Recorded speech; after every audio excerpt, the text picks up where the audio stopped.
Il est 12h30 sur RTI2. Bonjour et merci de rester fidèle à ce temps d'information. À présent, nous passons au titre. Autonomisation des femmes dans les zones rurales, un don en engrais et en pesticides aux femmes actives dans les champs dans la région du Tchologo ont été faits. Et puis hors de nos frontières au Mali, la loi électorale adoptée par le Conseil national de transition promulguée par le président Assimi Goïta. Le mouvement 2 millions de femmes pour ados soutient l'autonomisation financière des femmes dans les zones rurales et dans la région du Tchologo. Ce mouvement vient de s'illustrer de la plus belle manière en faisant un don en engrais et en pesticides aux femmes actives dans les champs. Objectif du don, booster les productions pour des meilleurs profits financiers. Un reportage signé Kader Sogodogo de RTI Bouaké. 5 tonnes d'engrais, 200 bidons de pesticides. C'est le don fait au groupement et coopérative agricole féminin de Fekessédougou, Kong et Wangolodougou. C'est une contribution du mouvement 2 millions de femmes pour ados. Ce mouvement veut ainsi soutenir l'autonomisation financière de la femme dans la région du Tchologo. Notre objectif principal, c'est de faire la promotion des grandes actions d'autonomisation financière de la femme prônée par le président de la République, notre président 5 étoiles, et sa très chère et tendre épouse, Mme Dominique Ouattara. Un geste perçu comme une bouffée d'oxygène par les bénéficiaires. À chaque fois, nos femmes viennent nous demander qu'elles ont besoin des engrais. L'engrais est devenu très cher. Le sac d'engrais fait aujourd'hui 25 000 francs. Si on a eu la possibilité d'avoir un peu pour donner à nos soeurs, vraiment, on dit que merci à Mme Diabaté. Avec ces produits phytosanitaires, nous allons augmenter nos rendements dans nos différents jardins, dans nos différents bas-fonds où nous faisons le riz.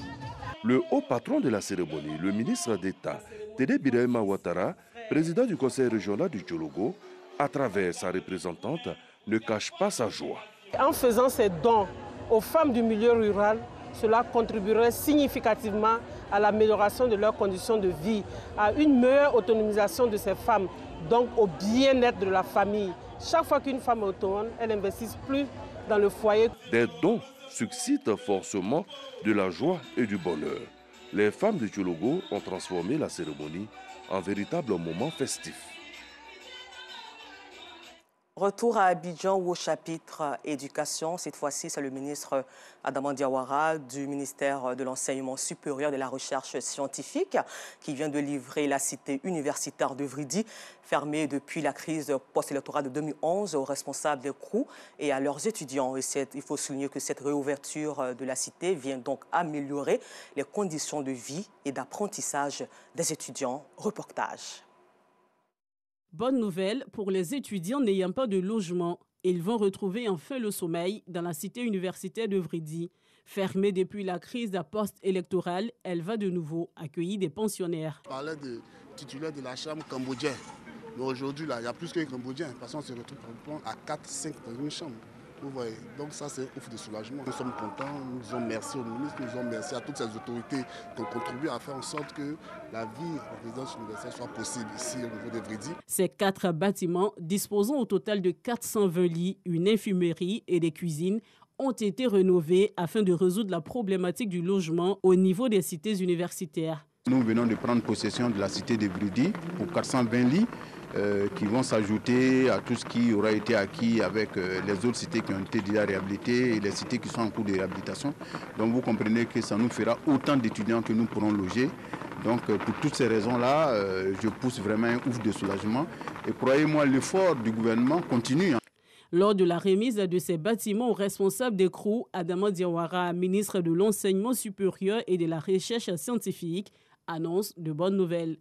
Non seulement les cités universitaires périphériques d'Abidjan qui restent, notamment à Bobo 1 et 2, Port-Boué 3, toutes ces cités-là vont bientôt ouvrir leurs portes.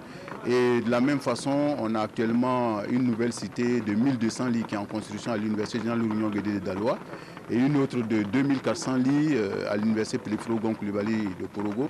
Mais également, nous avons actuellement dans les pipes un projet de financement avec la Deutsche Bank qui va nous permettre de construire des cités de 500 lits à Cocody, de 2000 lits à Bobo-Adjamé et de 2000 lits à Boaké. Donc vous voyez que le gouvernement fait énormément d'efforts pour que les transferts sociaux soient revus dans le sens souhaité par tous les acteurs du système d'enseignement supérieur et de recherche scientifique.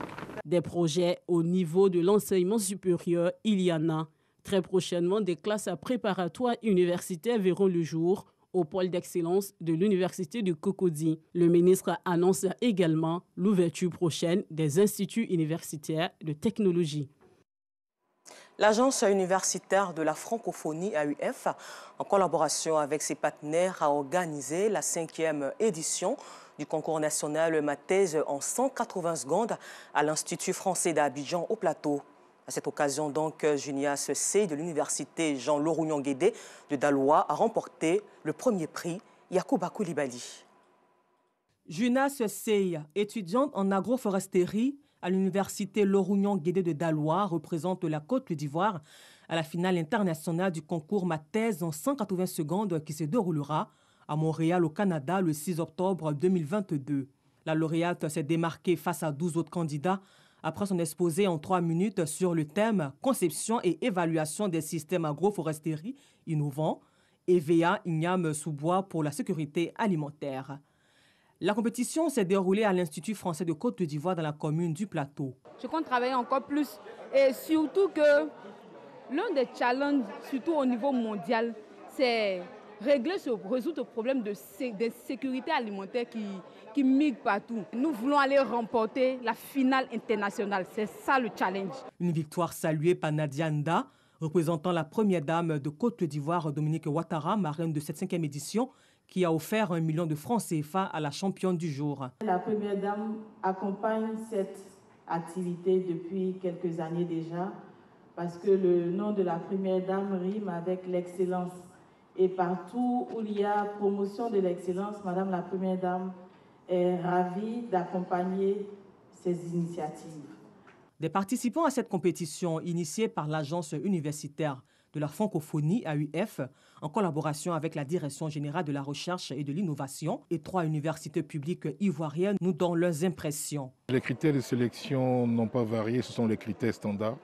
Il fallait noter les différents candidats en termes de talent d'orateur, en termes de structuration et également en termes de vulgarisation. Car le but du concours consiste à pouvoir communiquer sur leurs travaux de thèse à un public qui est non sachant et de faire en sorte que le public comprenne ce de quoi il parle. Le niveau était très élevé aujourd'hui et les thèmes choisis étaient tous aussi intéressants les uns que les autres. Donc je suis ravi d'avoir pu participer à cet événement. Doctorants francophones à travers le monde, notamment dans le réseau de l'AUF qui couvre 114 pays. Un événement qui contribue ainsi à la promotion de la recherche dans les pays participants et à la valorisation de la communauté scientifique francophone. L'école d'excellence et de qualité, c'est aussi à l'intérieur de la Côte d'Ivoire, où nous partons à Gregbeu dans la région du Haut-Sassandra, où 21 élèves du premier cycle et 15 écoliers ont reçu des prix d'excellence du collège Ségueux de Gregbeu. Un collège de proximité qui permet aux élèves de rester auprès de leurs parents et fréquenter l'école. Les détails avec Clément Bocco qui était pour RTI2. Ils sont 21, les élèves du collège Ségué de Gregbeu, qui reçoivent ce jour des prix d'excellence. Ce sont les 3 premiers de chaque classe. Parmi eux, Tapé Tadea Vincent de Paul est le major. En classe de 5e, il a obtenu 16,81 de moyenne. Je tiens à remercier les fondateurs ainsi que les profs pour l'immense courage qu'ils donnent aux élèves. Car grâce à ce prix, nous saurons encore plus de force et nous allons encore plus travailler dans l'avenir. Pour marcher dans l'excellence, nous avons instruit et le directeur des études, à travers lui toute l'administration et le corps enseignant qui, n'est-ce pas, ont prôné l'excellence, la qualité dans le travail jusqu'à la fin de l'année. Et donc, Serge d'aujourd'hui s'inscrit dans cette logique-là. Le collège Ségué est un collège de proximité qui permet aux élèves de cette sous-préfecture de rester auprès de leurs parents et aller à l'école. Les parents saluent les performances réalisées. Étant parent d'élèves, ce jour d'excellence, du prix d'excellence, c'est merveilleux et je pense que ce collège Ségué nous fait rêver à chaque année. Ce qu'on a l'habitude de voir ailleurs, et nous sommes venus jusqu'à notre porte. Donc je voulais dire merci aux promoteurs et merci à tout le monde et que Dieu accorde beaucoup de succès à ce collège. Pour cette journée de l'excellence, 15 meilleurs écoliers issus des écoles primaires de Grébeux ont également été primés. Certains parents se sont vus attribuer des prix d'encouragement pour leur engagement dans la vie socio-éducative de l'établissement. Au chapitre santé, c'est la Maison de la Presse d'Abidjan Plateau qui a abrité un atelier de formation portant sur la promotion de la santé sexuelle et reproductive. Cette formation dédiée aux journalistes et professionnels a bénéficié de l'accompagnement du projet WOMEC Ouest africain. Joël Gousset. En Côte d'Ivoire, l'on dénombre 614 décès pour 1000 naissances chaque année. Ces chiffres sont les résultats de l'étude du projet interpays Catalyser le leadership pour améliorer le bien-être des femmes, nouveau-nés, des enfants et des adolescents. Un projet présenté à la Maison de la Presse dans la commune du Plateau par l'Association ivoirienne de la santé publique. La problématique de la santé sexuelle et reproductive au cœur des préoccupations. Le problème de la santé maternelle et infantile est un problème majeur dans tous les pays en voie de développement. Parce que la plupart des femmes meurent en couche ou à l'occasion d'une grossesse. Et ce n'est pas acceptable. Le ministère de la Santé, de l'Hygiène publique et de la couverture maladie universelle, à travers son représentant, dit suivre ce projet de très près. C'est un projet qui est très important parce que ça nous permet de voir le niveau d'engagement et d'implication de nos services dans la prise en charge des patients et aussi la fréquentation donc, de ces services de santé. Et tous ces résultats qui sont donnés aujourd'hui nous permettront de réajuster notre manière de travailler. Les hommes et femmes de médias ont été sensibilisés lors d'un atelier. Les participants ont été invités à prendre à bras le corps la question de la santé sexuelle et reproductive, et ce, en mêlant des actions de sensibilisation, de mise en place de projets à impact social à travers la rédaction et la publication d'articles. Oui, il y a beaucoup de morts, il y a beaucoup de femmes qui décèdent à l'accouchement et nous nous posons la question de savoir mais pourquoi tout cela? Qu'est-ce qu'il faut faire? Notre rôle d'abord est de sensibiliser ceux-là même qui portent l'information, c'est-à-dire les journalistes qui sont le nœud gordien de la chose pour pouvoir amener les bonnes informations et trouver les raisons. Ce projet a été financé par cette association ICI, donc nous ne voulons plus voir ce genre de mort gratuite en Afrique. Au terme de cette formation, les journalistes ont pris l'engagement de se spécialiser dans le domaine de la santé sexuelle et reproductive afin d'accompagner la lutte à travers leurs écrits. À Korogo, les forces de défense ont organisé une journée sportive dénommée Sport de cohésion sociale dotée du trophée Amadou Gon Coulibaly.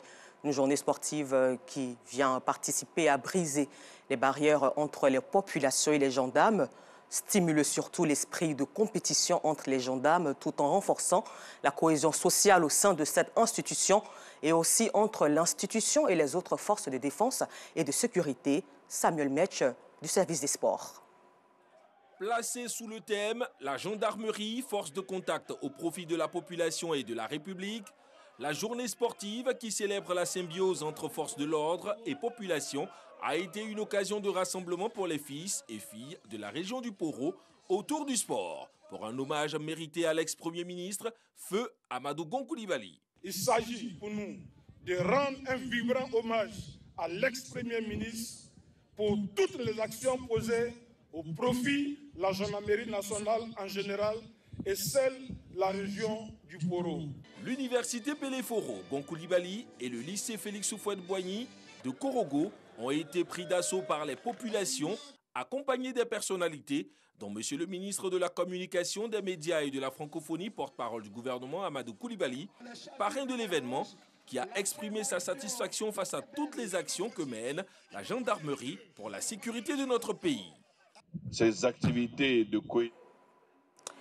Et puis pour finir ce journal hors de nos frontières, comme le disait en titre, au Mali, la nouvelle loi électorale adoptée par le Conseil national de transition est toujours l'organe législatif approuvé pour la période de transition et à peine une semaine plus tard, elle est promulguée par le président, le colonel Assimi Goïta.